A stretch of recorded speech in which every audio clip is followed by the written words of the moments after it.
Buenos días, mis hermanos, Dios los bendiga. Damos gracias a Dios por este tiempo de cánticos y de adoración al Señor. Así celebramos nosotros siempre cada domingo, porque nos congregábamos físicamente en la iglesia para celebrar nuestro servicio de adoración, recordando y haciendo méritos a la obra que Jesús hizo al resucitar de entre los muertos al tercer día. Y les quiero dar la bienvenida a todos ustedes. Dios los bendiga, a todas las personas que nos ven por esta página oficial de la iglesia. Bienvenidos todos a este tiempo de servicio. Antes de comenzar, quiero comunicarle a toda la congregación. Quizás muchos aún no han tenido conocimiento, pero le comunicamos a toda la familia de la iglesia y bueno, a las personas que también nos ven, que el día de ayer, el día de hoy, hace una hora, se le dio una digna sepultura a nuestra hermana Natalia Ulloa. Ella partió a la presencia del Señor el día viernes en la noche, y para nosotros es una experiencia especial, porque en medio del dolor y en medio de la tristeza que nos deja su ausencia, a la vez también cuando recurrimos a la palabra vemos la promesa del Señor, que el que cree en Él, aunque esté muerto, vivirá, dice su palabra. Entonces descansamos en esa promesa de Jesús, que Él vino a este mundo y le dijo a sus discípulos que no se turbe su corazón, porque Él se iba a preparar una morada para cada uno de sus seguidores, para cada uno de sus discípulos, para cada uno de sus hijos. Y nuestra hermana ha sido una fiel seguidora del Señor, así que nos alegramos porque ella hoy goza de la presencia de Dios. Así que compartimos eso con ustedes, le compartimos esta información de parte de nosotros de la iglesia, y a la vez también compartirles la esperanza en la cual nuestro corazón se regocija, ¿sí? Una gran mujer de fe, una gran mujer de servicio, una mujer de mucha fortaleza, una mujer de oración y de abnegado amor hacia la obra del Señor. Nos dejó un gran ejemplo nuestra hermana, y es mi oración para que muchas hermanas en la iglesia sigan ese ejemplo y puedan servir al Señor de esa manera. Muy bien, Dios los bendiga. En esta mañana, 14 de junio, estamos el día de hoy, y antes de orar, quiero compartirles algo. Hace un tiempo atrás, no recuerdo, fue a comienzos de este año, me tocó asistir a una familia, y la mamá estaba muy delicada de salud, estaba internada en cuidados intensivos, y la mamá, la madre de esta familia, tenía ya varios días así. Entonces un domingo después del servicio, Dios puso en mi corazón que vaya a visitarle, y asistí. Pude ingresar a la sala donde ella estaba, a la cama donde ella estaba, y pude hablarle y pude compartir con ella una parte de la palabra de Dios. Pero lo más importante, con lo que yo pude rescatar en ese momento, era que ella estaba todavía luchando con sus últimos minutos de vida, y había algo en su corazón que no le daba paz, y eran los problemas familiares, eran los problemas de los hijos o los problemas de los nietos, pero principalmente creo que eran de los hijos, hasta que el Señor me dio sabiduría y le dije en su oído a la hermana que ella confíe en Dios, que tenga paz, que Dios ordenará su casa y ordenará a sus hijos. Entonces cuando le dije eso, ella apretó mi mano y derramó unas lágrimas por sus ojos. Entonces como que poniendo la vida de sus hijos en las manos de Dios en esos momentos donde ella todavía estaba batallando. Horas después me enteré que ella había el Señor había dado fin a sus días aquí en la tierra y se fue con esa esperanza, dejando su carga en el Señor por las dificultades familiares. Yo quería comenzar de esta manera este servicio para manifestarles que hay una realidad muy grande en cada familia, donde hay pleitos, donde hay peleas, donde hay enojos, donde hay enemistades, y donde los padres sufren, donde los padres que tienen una edad avanzada sufren por la falta de reconciliación entre los hijos, la falta de un verdadero amor entre los hijos, la falta de una verdadera experiencia de perdón entre los hijos. Le pueden dar muchas cosas a sus padres, le pueden dar una buena casa, le pueden dar una buena clínica donde se atienda, le pueden dar buena ropa, le pueden regalar muchas cosas materiales. Pero si los padres no ven que los hijos se han perdonado y se han reconciliado de los problemas que tenían, nada de eso tiene ningún valor en el corazón de una madre o el corazón de un padre. Así que yo quiero que me acompañen en oración. Y ahí donde están, por favor, puedan inclinar su rostro un momento y puedan pedirle a Dios que les ayude como familia que son. Quizás usted goza de una buena relación familiar, pero quizás usted con ese testimonio pueda ser instrumento para ayudar a otras familias a que gocen de una buena relación dentro de la familia. Padre, te damos gracias, Señor, bendecimos tu nombre, te adoramos en este día, un nuevo día, abrimos los ojos y aún vivimos por tu misericordia y por tu favor, pero también otra es la realidad de muchas familias, de muchos hijos. Te damos gracias igualmente por ello, porque sea lo uno, sea lo otro, tú eres soberano, Señor, para permitir las experiencias que nosotros vivimos. No podemos cuestionar tu soberanía, no podemos cuestionar tu poder, tu amor, tampoco tu justicia ni tu verdad. Solamente somos, Señor mi Dios, tu creación, somos tus hijos y te adoramos, Padre, en esta mañana. Gracias te damos por todas aquellas almas que parten al cielo a gozar de una paz eterna en tu presencia, Señor.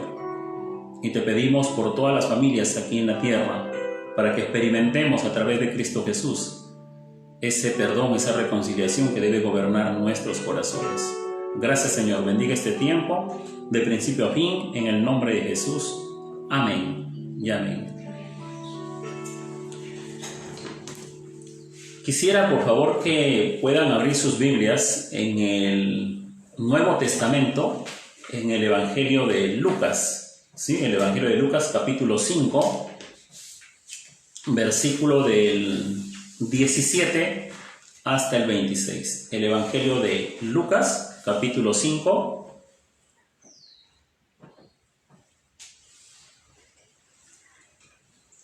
versículo 17 en adelante. Dice así la palabra del Señor. Aconteció un día que él estaba enseñando y estaban sentados los fariseos y doctores de la ley, los cuales habían venido de todas las aldeas de Galilea y de Judea y Jerusalén. Y el poder del Señor estaba con él para sanar. Y sucedió que unos hombres que traían en un lecho a un hombre que estaba paralítico, procuraban llevarle adentro y ponerle delante de él. Pero no hallando cómo hacerlo a causa de la multitud, subieron encima de la casa y por el tejado le bajaron con el lecho, poniéndole en medio delante de Jesús.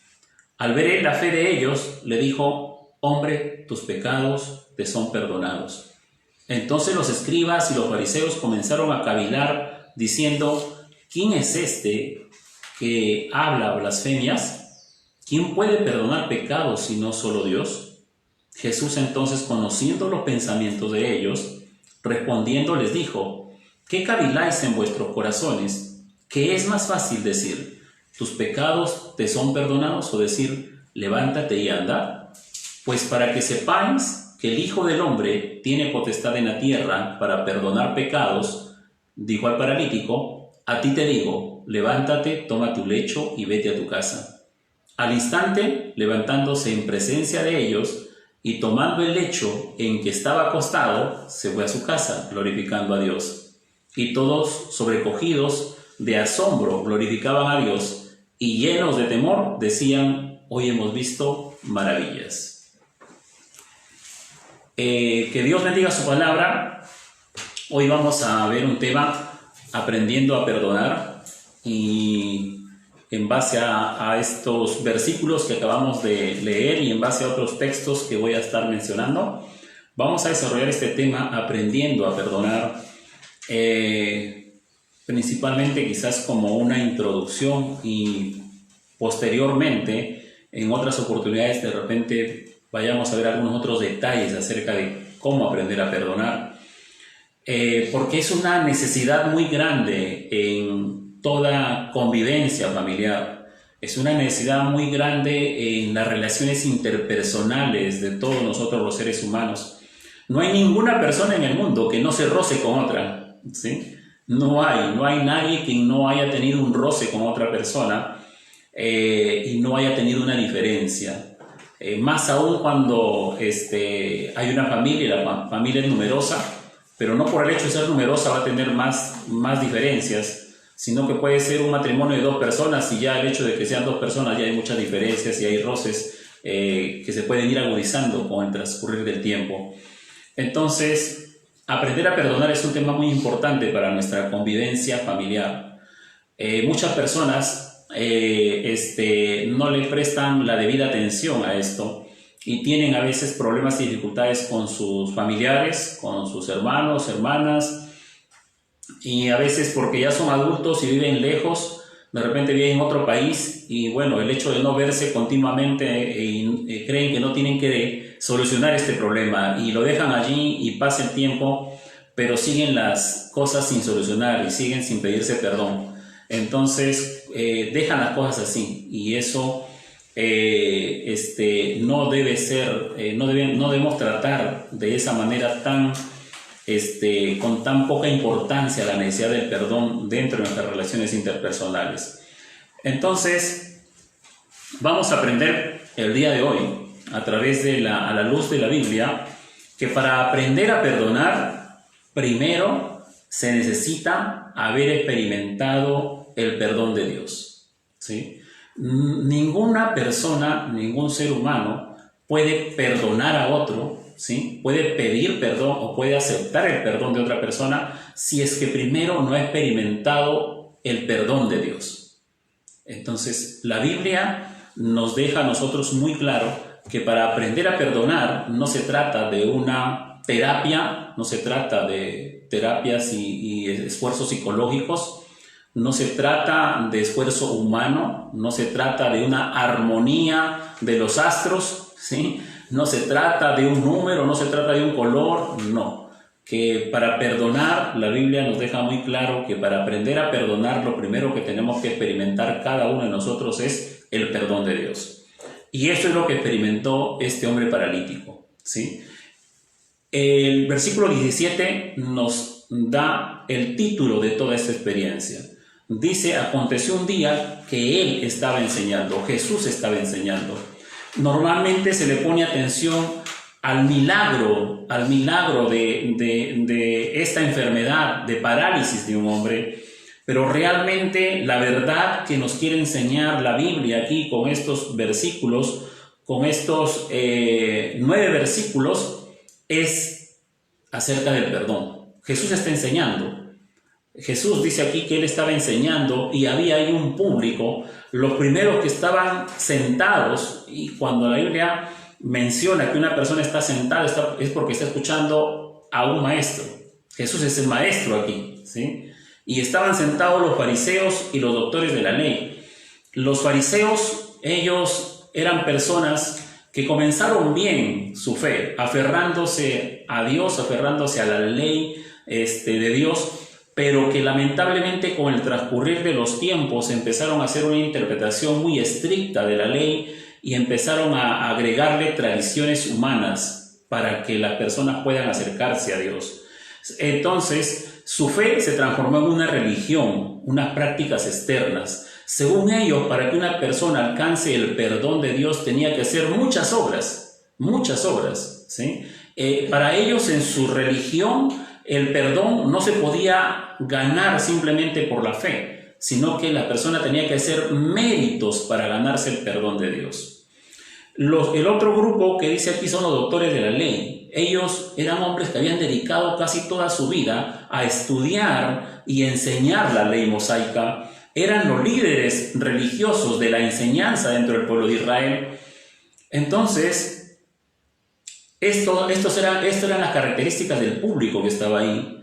Adicionalmente a estos grupos, la casa donde Jesús estaba enseñando estaba llena de gente. El versículo 19 nos da una característica, dice, pero no hallando cómo hacerlo a causa de la multitud. Había una multitud de gente allí en la casa. Tanta era la multitud que no permitía que alguna persona entrara o que alguna persona llegara a estar frente a Jesús o que pudiera entonces alcanzar un espacio dentro de la casa. Y en esa plena enseñanza en la que se encontraba nuestro Señor Jesucristo, unos hombres se presentaron trayendo en un lecho a un paralítico, ¿sí? Unos hombres. Esta experiencia de este hombre paralítico está en los evangelios de Marcos y de Mateo también, ¿ok? Aquí no nos dice cuántos hombres, pero el evangelio de Mateo y de Marcos sí nos dicen que eran 4 hombres que llevaban a su amigo paralítico. Y ellos, dice que procuraban, dice el versículo 18, y sucedió que unos hombres que traían en un lecho a un hombre que estaba paralítico, procuraban llevarle adentro y ponerle delante de Jesús. Ellos tenían la esperanza en Jesús de que él podía sanar a su amigo. Era un caso humanamente imposible, porque este hombre estaba acostado, ni siquiera podía sentarse. Dice que estaba en su lecho, ¿sí? Estaba acostado, no podía moverse, no podía sentarse. Este hombre no podía caminar por sí mismo, este hombre no podía mover sus manos, este hombre estaba realmente parapléjico, ¿sí? Parapléjico. Entonces sus amigos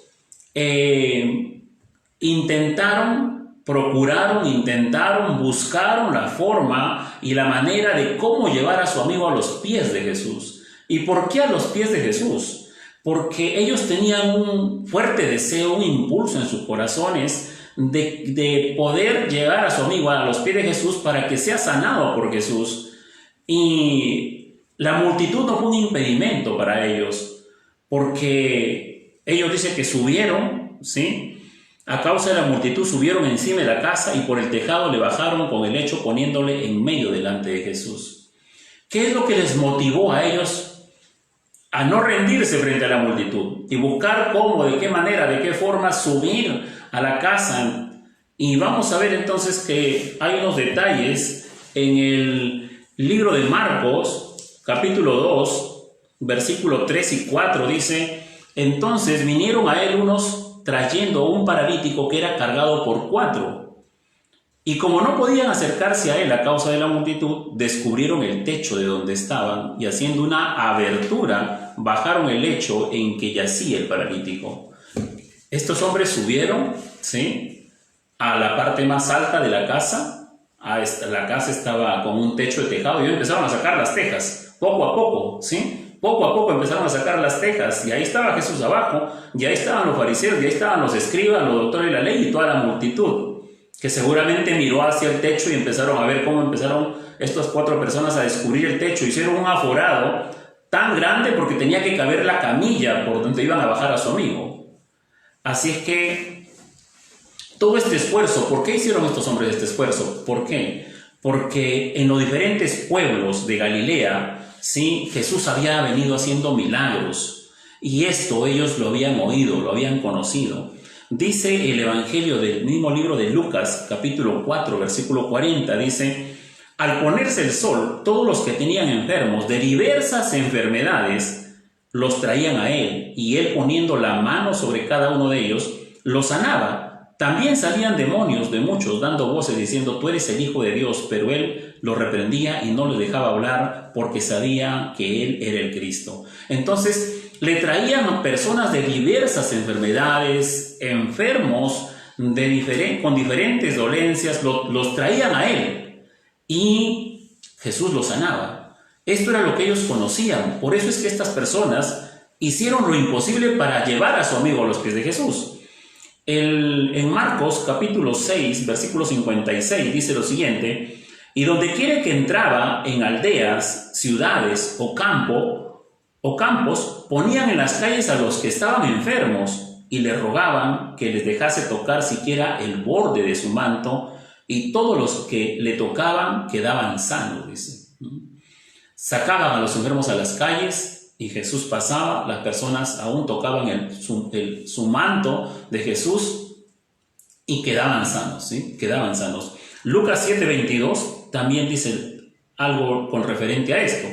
Y respondiendo Jesús le dijo: id, haced saber a Juan lo que habéis visto y oído. Los ciegos ven, los cojos andan, los leprosos son limpiados, los sordos oyen, los muertos son resucitados, y a los pobres es anunciado el Evangelio. Así que todo esto, estas 4 personas habían oído, habían escuchado. Entonces, por eso es que tuvieron ese deseo, ese impulso en su corazón y esa fe para ir y no quedar solamente en la calle donde la multitud no lo dejaba entrar, sino que ellos hicieron lo imposible. Imagínense subir en una camilla a un segundo nivel, haciendo esfuerzo, tratando de cuidar a su amigo y no importando todas esas cosas, se arriesgaron y abrieron el techo. Ni siquiera era su casa, era la casa de otra persona, pero su fe fue tan grande que se atrevieron a hacer todo eso y abrir ese forado tan grande y dejar caer a su amigo entonces y ponerlo a los pies de Jesús. Era la fe de estos hombres. Pero este era un caso muy especial. Los ciegos no estaban paralíticos del todo, podían caminar, podían hacer sus cosas, los sordos también, los leprosos también con su enfermedad de lepra en su cuerpo, pero podían valerse por sí mismos para comer. Pero esta persona estaba totalmente parapléjico y no podía valerse por sí mismo. Y Jesús ahora, frente a esa persona con la necesidad de su enfermedad, Jesús está a punto de dar una gran enseñanza a los doctores de la ley, a los religiosos, a los fariseos y a toda la multitud que estaba allí. Él estaba a punto de dar una gran lección, ¿sí? Una gran lección que no se basó en atender primero la necesidad física de esta persona, ¿sí? Jesús no atendió inmediatamente el problema de salud de este hombre, sino que él atendió la necesidad más grande que había en el paralítico, y no era la necesidad de caminar, de saltar, de correr, de valerse, de poder mover sus manos, ¿sí? De poder ver que sus neuronas vuelvan a funcionar y manden una señal a sus extremidades y puedan sus pies caminar y sus manos estirarse y tocar. No, Jesús atendió una necesidad más profunda, una necesidad que ni siquiera sus amigos habían podido contemplar, una necesidad que toda esa multitud que estaba ahí podía ver. Jesús pudo atender y estaba a punto delante de todo ese público, ¿sí? Para atender la necesidad más grande de este hombre paralítico, ¿sí? La Escritura no nos registra en ninguno de los evangelios que los 4 amigos o el mismo hombre postrado en su enfermedad haya pronunciado palabra alguna diciendo: Jesús, ten piedad de mí, sáname. Ni los amigos que estaban en el techo dijeron a Jesús: Jesús, ahí está nuestro amigo, te pedimos, te imploramos que lo sanes.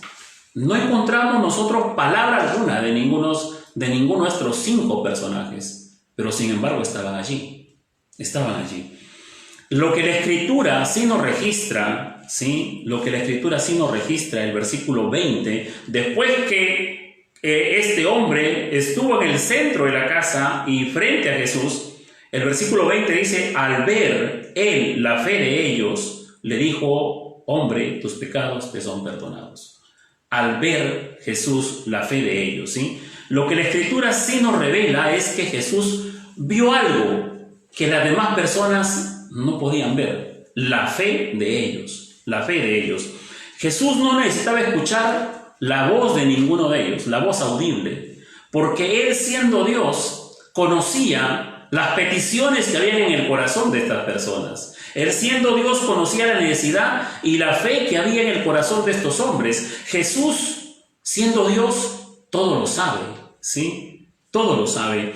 Él conoce lo interno del corazón del hombre y vio no solamente la fe de sus amigos, sino que también vio una necesidad muy grande en el corazón de este hombre paralítico. Vio la necesidad de su alma. No vio solamente lo que las demás personas veían, que era la necesidad física del paralítico, y que los llevaba así a que de repente a tener compasión de ese hombre.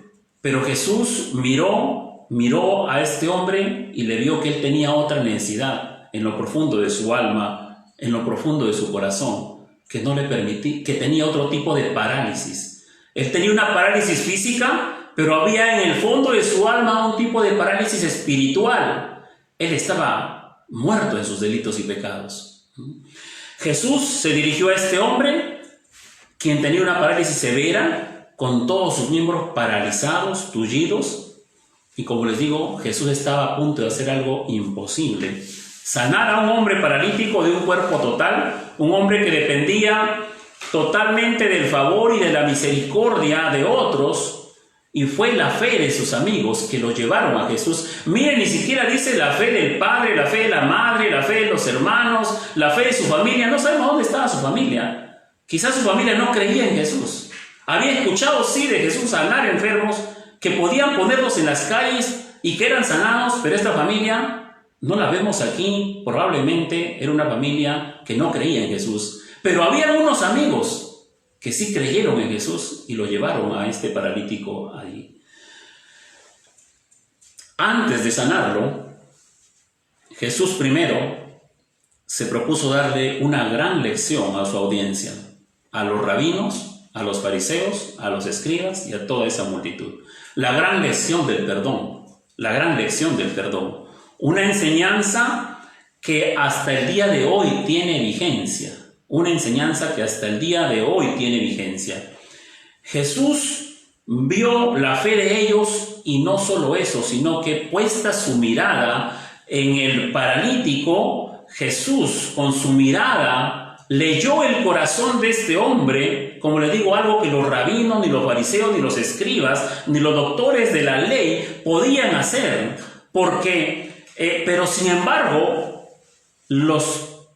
ellos se creían los hombres más puros y más perfectos y le exigían al pueblo cumplir muchos rituales y tradiciones para que sus pecados les sean perdonados. Según la mente y la tradición en estos fariseos y en estos escribas en su religión, este hombre era un hombre que no merecía el perdón de Dios porque era un hombre impuro. Era un hombre impuro. Pero este hombre ya no estaba solamente ante la religión de los fariseos, ni ante las tradiciones, ni ante la ley. Este hombre paralítico estaba ante la persona misma de Jesús, que es Dios mismo. Estaba frente al Dios que está por encima de la ley de los hombres. Ante Jesús, el Hijo de Dios que está por encima de toda religión creada por los hombres. Está frente al mismo Hijo de Dios, creador de los cielos y de la tierra, ante el primogénito, ante Cristo Jesús. Ahí está Él, sin pronunciar ninguna palabra. Pero Jesús, en su omnisciencia, conocía su corazón, y Jesús conocía que este hombre era un pecador y que la necesidad más grande que había que atenderle primero era el perdón de sus pecados. Por eso Jesús fija su mirada en este hombre, ve el corazón del paralítico que estaba manchado, no de un pecado, sino de muchos pecados. Y por esta razón su vida estaba llena de aflicción, más que la enfermedad misma.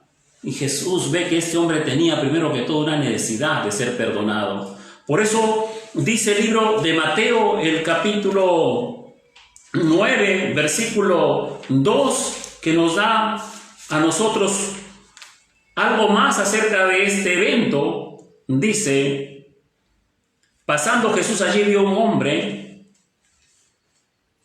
Mateo 2, y sucedió que le trajeron un paralítico tendido sobre su cama, y al ver Jesús la fe de ellos, dijo al paralítico: ten ánimo, le dice, ten ánimo, tus pecados te son perdonados. Ten ánimo, le dice.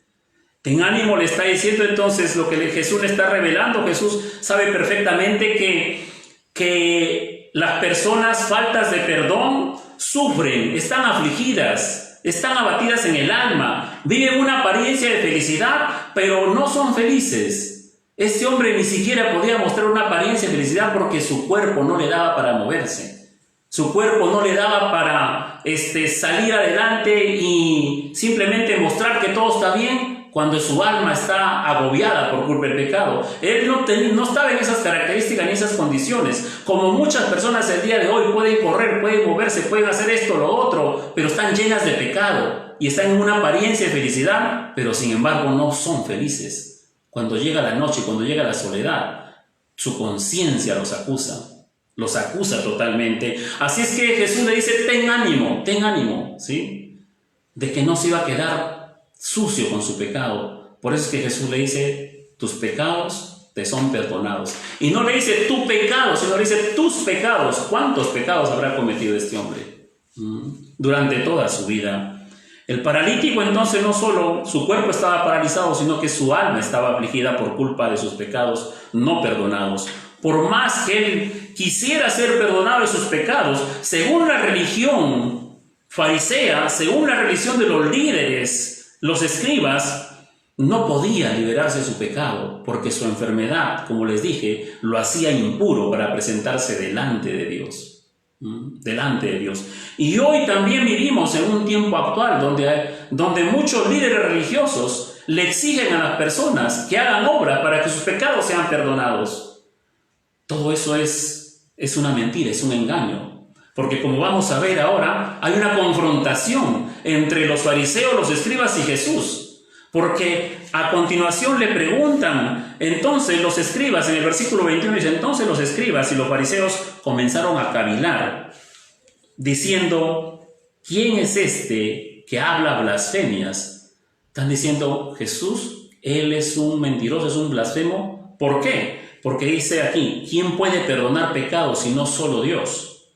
Jesús entonces, conociendo los pensamientos de ellos, respondiendo les dijo, ¿qué caviláis en vuestros corazones? ¿Qué es más fácil decir, tus pecados te son perdonados? O decir, levántate y anda. Ellos estaban en sus corazones, todos ellos estaban en sus corazones, cavilando, pensando, diciendo, ¿quién es este que está hablando blasfemias? ¿Quién es este hombre? ¿Sí? ¿Quién es este Galileo que está aquí? Si solo Dios puede perdonar pecados. En parte tenían verdad, porque solo Dios puede perdonar pecados, ¿sí? Pero su religión se había convertido en una verdad a medias. En cambio, el Evangelio, ¿sí? Es una verdad total de la palabra de Dios. Así es que la reacción de estos fariseos, ¿sí? Jesús lo confronta, ¿sí? Después que le dice a este hombre, tus pecados te son perdonados, como eso le está diciendo Jesús, tus pecados están tan alejados de ti, son echados tan lejos de ti que nada te va a poder alcanzar ninguno de ellos. Así es como Jesús libera del pecado al hombre, ¿sí? Por eso dice, son perdonados. El perdón quiere decir que aleja la culpa tan lejos, ¿eh? Inclusive la Biblia dice que el Señor los manda al fondo del mar para que nadie pueda nuevamente de ahí tomar esos pecados. ¿Qué es lo que vemos aquí?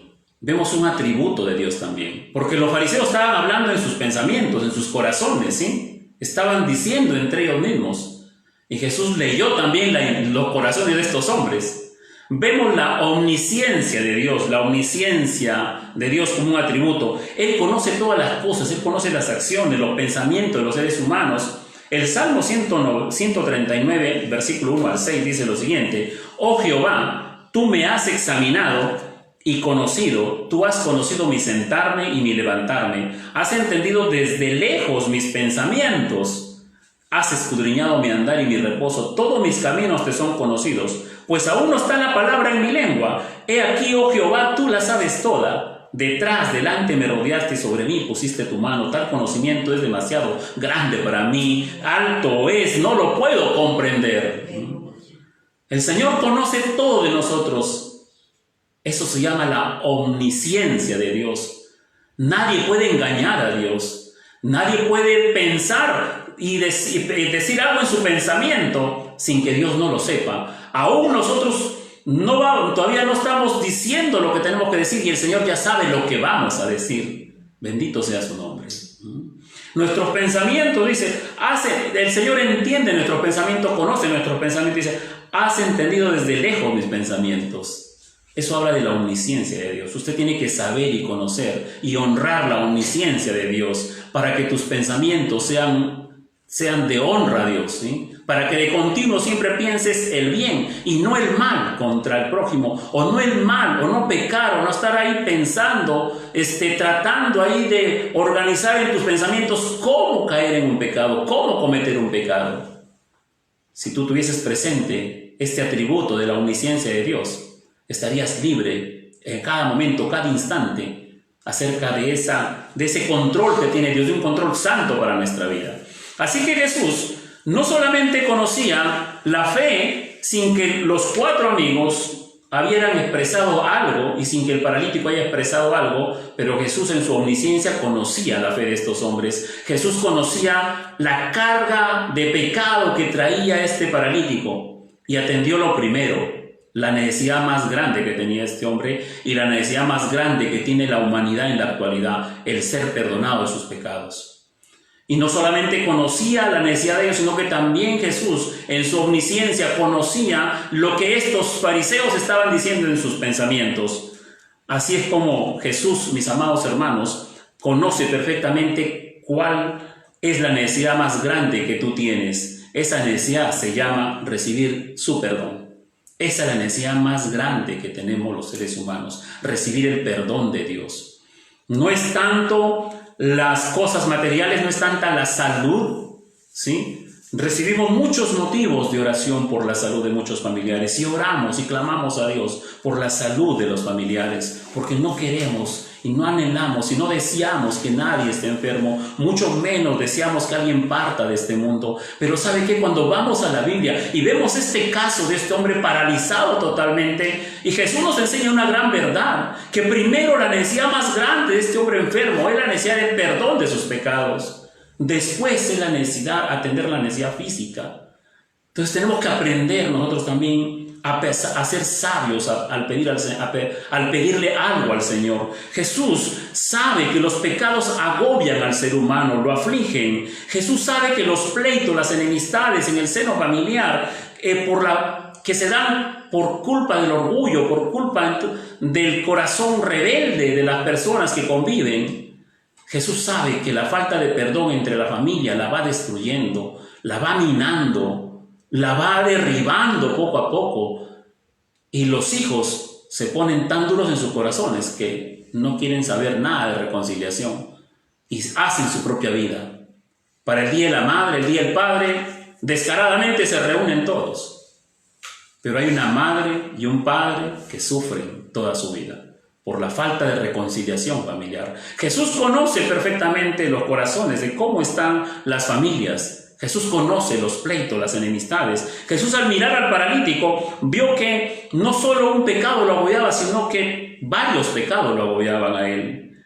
Jesús sabe la cantidad de pecados de los cuales tú no puedes huir, ni yo tampoco, y que esos pecados van sepultando tu vida y que te van dejando sin ánimo de vivir realmente. Jesús conoce cómo una familia se va sepultando poco a poco por la culpa de la cantidad de pecados que se cometen. Jesús también sabe todos los malos pensamientos, así como se lo reveló a los fariseos. Él conoce los pensamientos. Él conoce los pensamientos de pleitos y enemistades. A veces entre hermanos se desean el mal. Jesús conoce sus pensamientos. Estos fariseos, cuando se dieron cuenta de que Jesús sabía lo que ellos pensaban y que conocían algo de la ley de Dios, ellos debieron en ese momento darse cuenta que el hombre que estaba allá al centro, quien había hecho muchos milagros, ellos debieron haberse dado cuenta que este no era un mero hombre nada más, un mero sanador, sino que era realmente Dios mismo en la persona de Jesús. Hoy mismo se repite la misma historia. Muchas personas, muchos grupos ven a Jesús como un gran hombre, como un gran líder, como un hombre de principios. A veces toman las enseñanzas de Jesús las empresas para motivar al liderazgo, a un buen liderazgo. Hay muchas personas que ven a Jesús como un buen profeta nada más. Hay muchas personas que ven a Jesús como un buen hermano nada más. Falso, todo eso es falso. Como los fariseos, así muchos en este mundo también miran hacia Jesús. Pero ahí estaba Jesús, Dios en la persona de Cristo, ¿sí? Dios mismo en este mundo, dando una gran enseñanza acerca del perdón de pecados, ¿sí? Los religiosos fariseos cuestionaron la autoridad de Jesús, así como hay mucha gente también cuestiona la autoridad de Jesús. Quieren seguir creyendo en sus creencias, sus tradiciones, su religión, se aferran a sus falsos dioses en lugar y cuestionan la autoridad de la Biblia, cuestionan el Evangelio, cuestionan la palabra de Dios, nos cuestionan a nosotros los predicadores del Evangelio por quedarse con su idolatría y con su religión. Así estaban los fariseos, religiosos que cuestionaron la autoridad de Jesús para perdonar pecados. Ellos, atrapados en sus tradiciones y en su religión, no reconocieron a Jesús como Dios, porque no encajaba en sus tradiciones religiosas. La religión de los fariseos estaba fuertemente orientada hacia las obras. Según ellos, el perdón había que ganárselo con buenas obras. Por eso cuestionaron: este está hablando blasfemias, está blasfemando. Solamente Dios puede perdonar pecados. Y Jesús responde a esa pregunta que ellos tenían en sus corazones. En el versículo 24 dice: pues para que sepáis que el Hijo del Hombre tiene potestad en la tierra para perdonar pecados, dijo al paralítico: a ti te digo, levántate, toma tu lecho y vete a tu casa. Para que sepáis, para que usted sepa, para que todo el mundo sepa, para que todo el mundo conozca, para que todo el mundo oiga que solamente Cristo tiene autoridad para perdonar pecados. Solamente Cristo. No hay ninguna persona. Nosotros personalmente podemos perdonar las faltas que se cometen contra nosotros, pero no tenemos la autoridad de absolverle a nadie la culpa delante del trono de Dios. No tenemos la autoridad para absolverle a nadie la culpa delante de Dios. Ningún ser humano puede hacer esto, sino solo Dios. Solo Él puede y tiene la autoridad de perdonar pecados, porque todo pecado primeramente es una falta grave ante Dios, contra su persona, contra su santidad, contra sus mandatos, contra su justicia. Eso lo entendió muy bien el hijo pródigo. Cuando el hijo pródigo se había gastado toda la plata de su padre y estaba en una situación muy difícil de su vida, arrumado allí en un corral de cerdos y pensando que su padre tenía una granja y ahí sus jornaleros tenían alimento, entonces el Evangelio de Lucas mismo, capítulo 15, versículo 18 dice: me levantaré e iré a mi padre y le diré: Padre, he pecado contra el cielo y contra ti. Este hijo reconoce primero que ha pecado ¿contra quién? Contra Dios, ¿sí? Contra Dios. Otro ejemplo, en el Antiguo Testamento, José, en Génesis 39, del 7 al 9, dice: aconteció después de esto que la mujer de su amo puso sus ojos en José y dijo: duerme conmigo. La mujer de Potifar, donde trabajaba José allí como administrador, esta mujer puso los ojos en José, quería estar con él, y cuando su esposo un día no estuvo en casa, ella lo asediaba hasta que al final le dice: duerme conmigo. Y la respuesta de José es la siguiente, el versículo 8 del capítulo 39 de Génesis: él no quiso y dijo a la mujer de su amo: he aquí que mi señor no se preocupa conmigo de lo que hay en casa, y ha puesto en mi mano todo lo que tiene. No hay otro mayor que yo en esta casa, y ninguna cosa me ha reservado sino a ti, por cuanto tú eres su mujer. ¿Cómo pues haría yo este gran mal y pecaría contra Dios? Estos dos ejemplos en el Antiguo y el Nuevo Testamento nos muestran a nosotros que todo ser humano, cuando comete un pecado, lo comete contra Dios. Por lo tanto, no hay ningún ser humano en la tierra que tenga la autoridad para perdonar pecados. Solo Dios puede perdonar pecados. Solo Dios puede absolver al hombre de sus pecados. Nosotros podemos perdonar las ofensas que se cometen contra nosotros, sí. Pero quien puede liberar de esa culpa de pecado es Dios mismo, porque cualquier pecado que se comete en esta tierra se comete contra Dios. Todo pecado primero es contra Dios, ¿sí? El paralítico, entonces, volviendo a él, Jesús, con sus palabras, le perdonó todos sus pecados al paralítico en un solo acto. Todos sus pecados fueron borrados de su cuenta, que era lo que realmente afligía su alma, Jesús con toda su autoridad divina lo liberó y lo absolvió de todas sus culpas a este hombre. De allí en adelante, y a vista de todos los demás que no sabían lo que estaba pasando en el interior, en el corazón del paralítico, él quedó libre de todo el peso de pecado. Aún no estaba sano físicamente, pero estaba libre de la culpabilidad de todos sus pecados.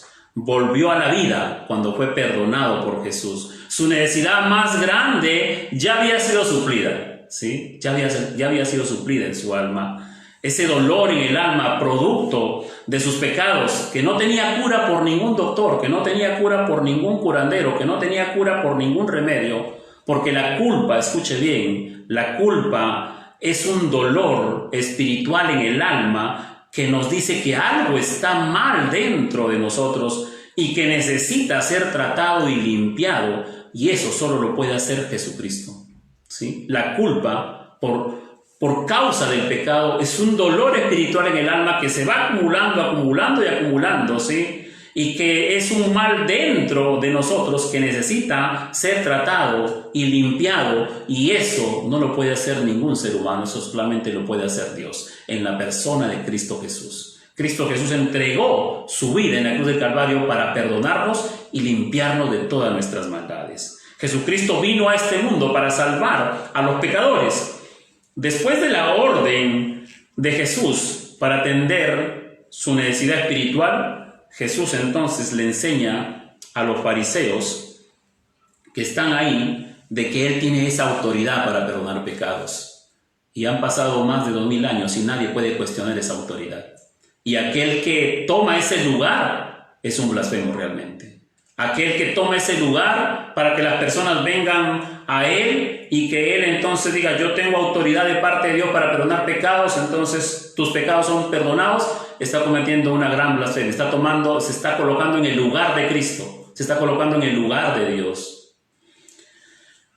Cuando Jesús le da esta orden al hombre, le dice que tome, tus pecados te son perdonados, le dice: levántate, toma tu lecho y vete a tu casa. Dice que al instante, levantándose en presencia de ellos y tomando su lecho que estaba acostado, se fue a su casa glorificando a Dios.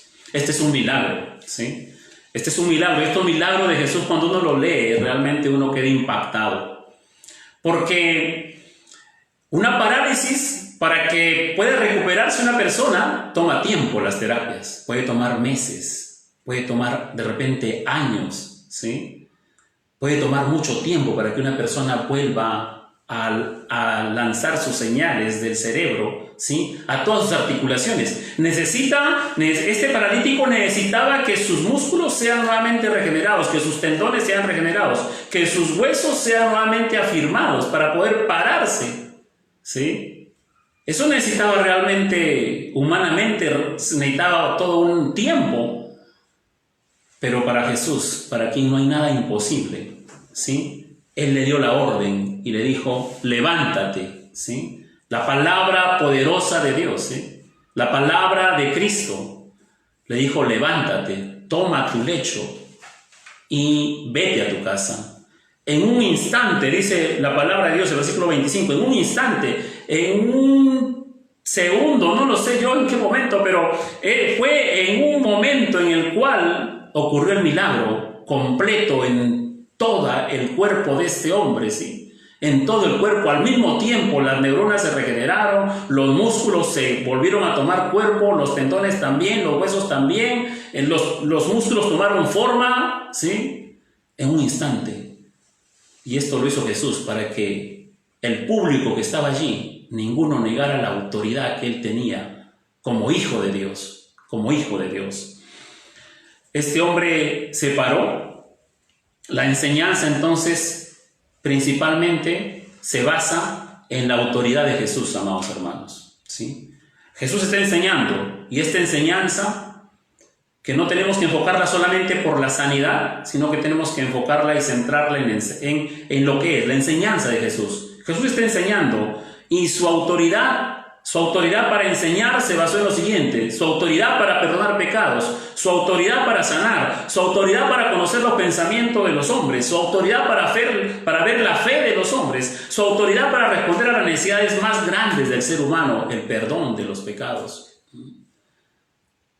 Estos 9 versículos nos muestran a nosotros la autoridad que tiene Jesús, la autoridad de Cristo, ¿sí? El perdón fue uno de los temas más importantes en esta enseñanza y en otras enseñanzas de Jesús. Fue un tema central en el Sermón del Monte, un tema importante en la enseñanza del Padre Nuestro y un tema central en la parábola del Hijo Pródigo.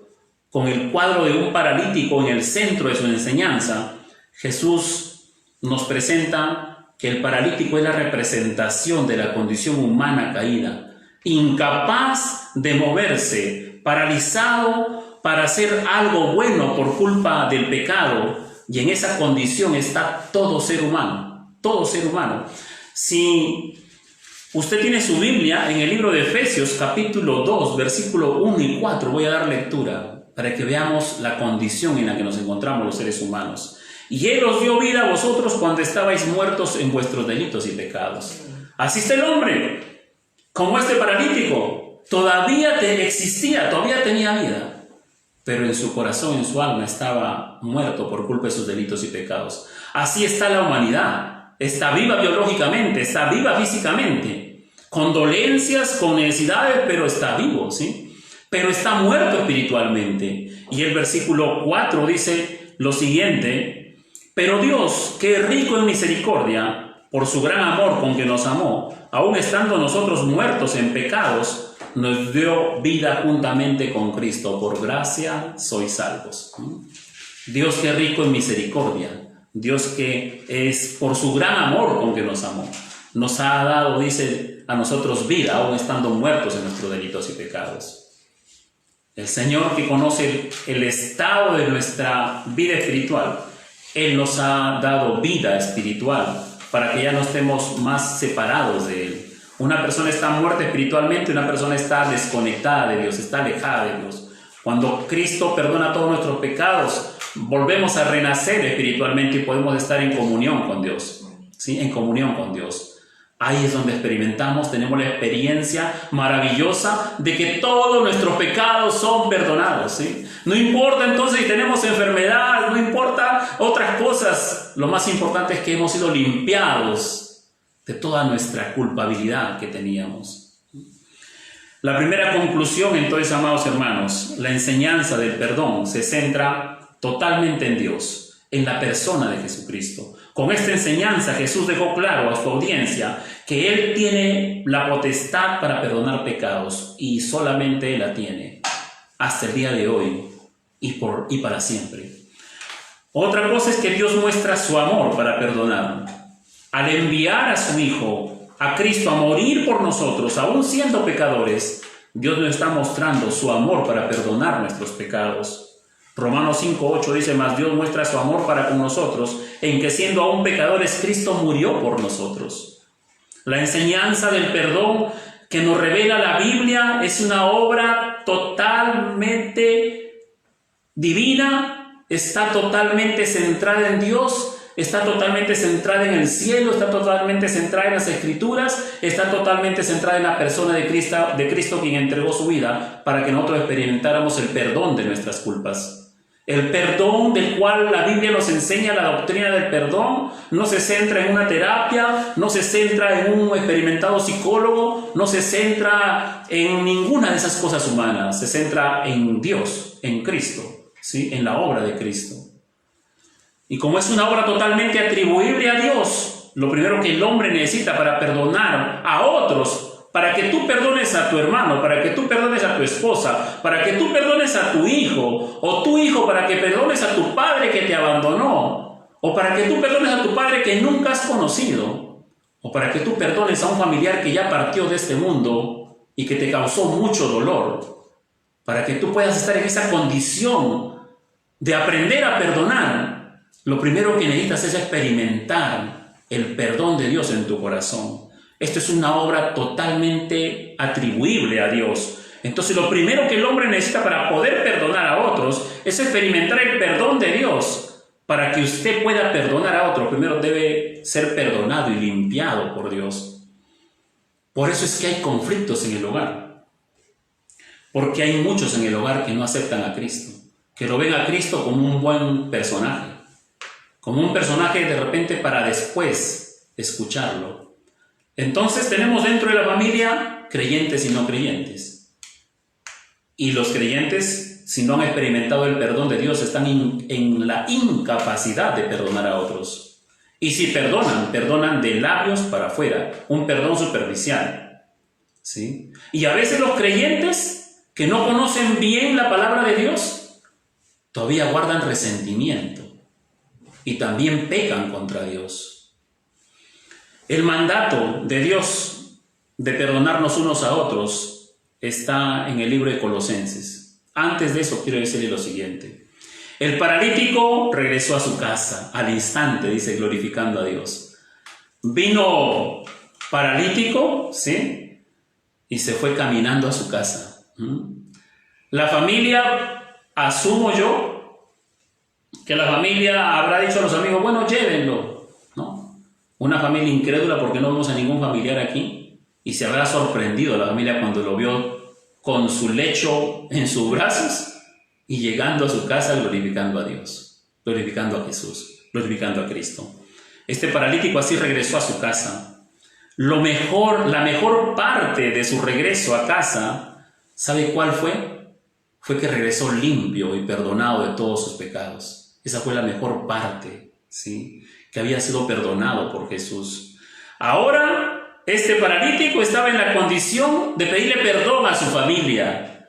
Y ahora este paralítico estaba en la condición de perdonar a otros, sean familiares, sean amistades o vecinos que le habían tratado mal.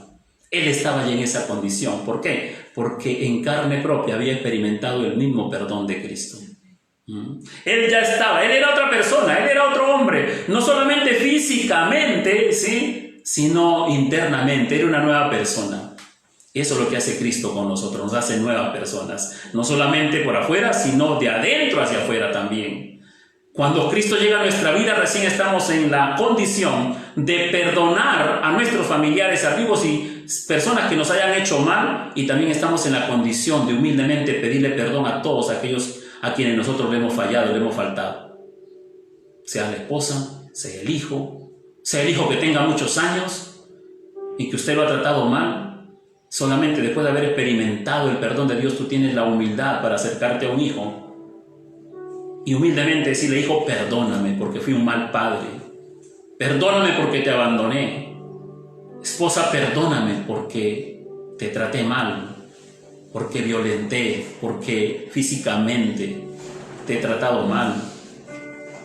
Solamente un hombre que ha estado muerto en sus delitos y pecados, pero que por gracia y por amor de Dios ha sido resucitado juntamente con Cristo, está recién en la condición de poder llegar a casa nuevamente y pedirle perdón a toda la familia. Jesús devolvió a un hombre nuevo a su casa. Jesús devolvió a un hombre nuevo a un hogar, no solamente sano, sino que le regresó a la familia a un hombre totalmente cambiado. Eso es lo que hace Cristo con nosotros. Cuando llegamos a sus pies, cuando dejamos de ser incrédulos, cuando nos acercamos por fe, Él nos devuelve como unas nuevas personas a nuestro hogar, a nuestra familia, para vivir con gozo, para vivir una vida que realmente agrade a nuestro Padre Celestial, a Dios Todopoderoso. Mucha gente en este mundo está enferma del alma. La razón de su enfermedad es la falta de perdón. La falta de perdón hace que una persona esté paralítica en sus emociones. La falta de perdón desfigura a la familia. La falta de perdón desfigura a los hijos. La falta de perdón daña a muchas familias. Colosenses capítulo 3, versículos 12 y 13, para terminar, dice: vestidos pues como escogidos de Dios, santos y amados, de entrañable misericordia, de benignidad, de humildad, de mansedumbre y de paciencia. Versículo 13 dice: soportándonos unos a otros y perdonándonos unos a otros, si alguno tuviere queja contra otro, de la manera que Cristo os perdonó, así también hacedlo vosotros. Esto es un mandato de nuestro Padre.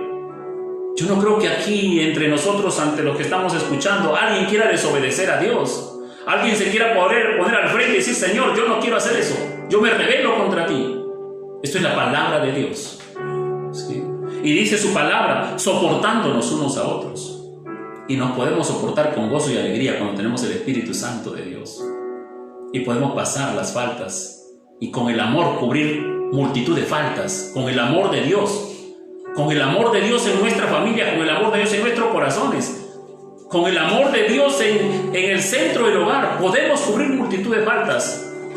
Porque cuando nos miramos delante de Dios, nadie es perfecto. Nadie es perfecto. Por eso el Señor nos ha dejado esta ordenanza, perdonándonos unos a otros. Y para que tú puedas perdonar a otro, tienes que recordar algo. De la manera que Cristo te ha perdonado, así también tienes que hacerlo. Tienes que hacerlo. Caso contrario, estás en una abierta rebeldía contra el Señor.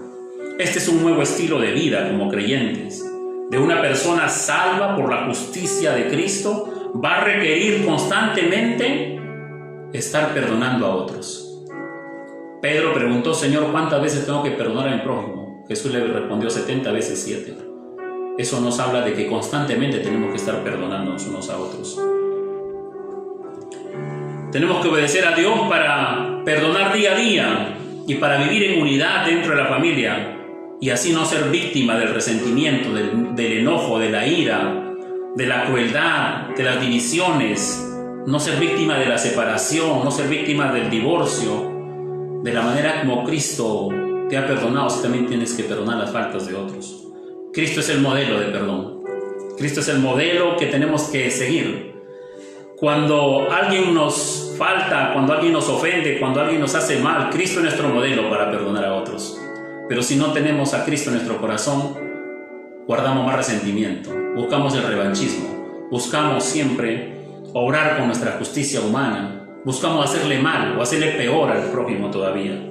El enemigo del perdón es el amor propio, herido, es el ego, es tu propia justicia, es el enemigo del perdón. Pero si tú no perdonas, tampoco gozarás del perdón de Dios. Mira lo que dice la Escritura, Marcos 11:26. Porque si vosotros no perdonáis, tampoco vuestro Padre que está en los cielos os perdonará vuestras ofensas. Si no perdonamos, nos estamos engañando a nosotros mismos y estamos cayendo como los fariseos y como los escribas. Porque si no perdonamos, tampoco nuestro Padre que está en los cielos, quien todo lo ve, quien todo lo conoce, quien lee tu alma, quien lee tu corazón, quien lee tus pensamientos, tampoco Él te va a perdonar tus ofensas. Lucas 6:37 dice: no juzguéis y no seréis juzgados, no condenéis y no seréis condenados, perdonad y seréis perdonados. Dice. Que Dios bendiga su palabra. La necesidad más grande que usted tiene como una persona que ha pecado contra Dios durante toda su vida o que siendo creyente sigue pecando contra Dios, la necesidad más grande que tiene es la del perdón de Dios. Es la única manera de reconciliarse con Dios, la cual va a traer bendición a nuestra vida personal, a su relación con Dios, a su relación consigo mismo, a estar en paz con Dios, a estar en paz consigo mismo, y también trae bendición a su relación familiar y a su vida cuando deje este mundo, para que se pueda ir en paz a la presencia de Dios y no tenga nada atado aquí en este mundo.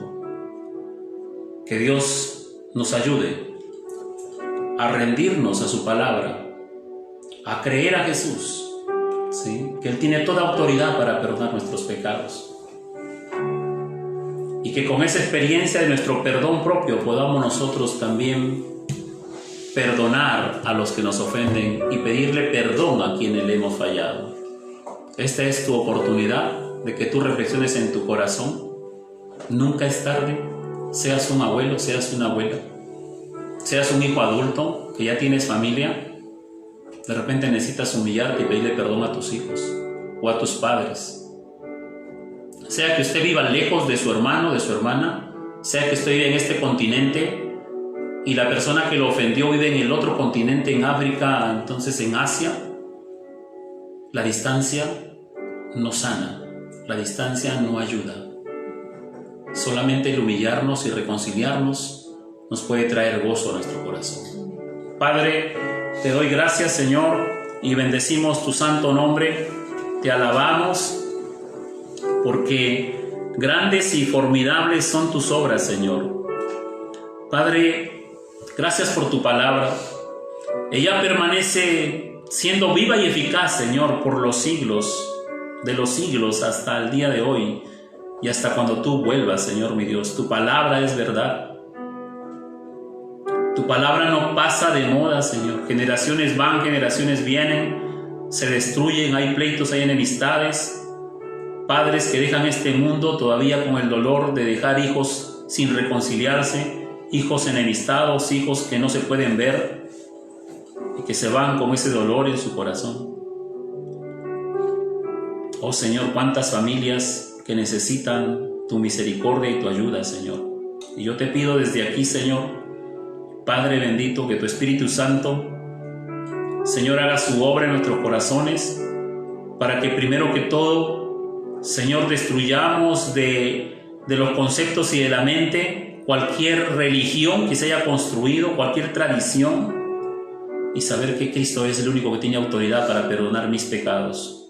Y que con humildad me pueda acercar a Él y pedirle perdón por todos, que sin yo declararlos, Él conoce todos nuestros pecados, porque es omnisciente y no podemos escapar a ese conocimiento divino que Él tiene de nuestras faltas.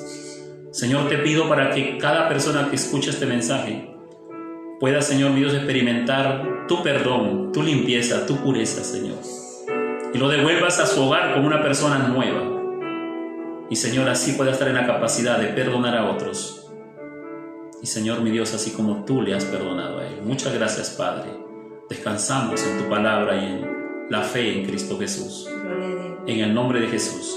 Amén. Y amén. Amén. Dios los bendiga. Familia, hermanos, amigos, que Dios los bendiga. Y que la paz de Dios gobierne sus corazones. Nos estamos viendo hasta una próxima oportunidad. Bendiciones para todos ustedes. Muchas gracias.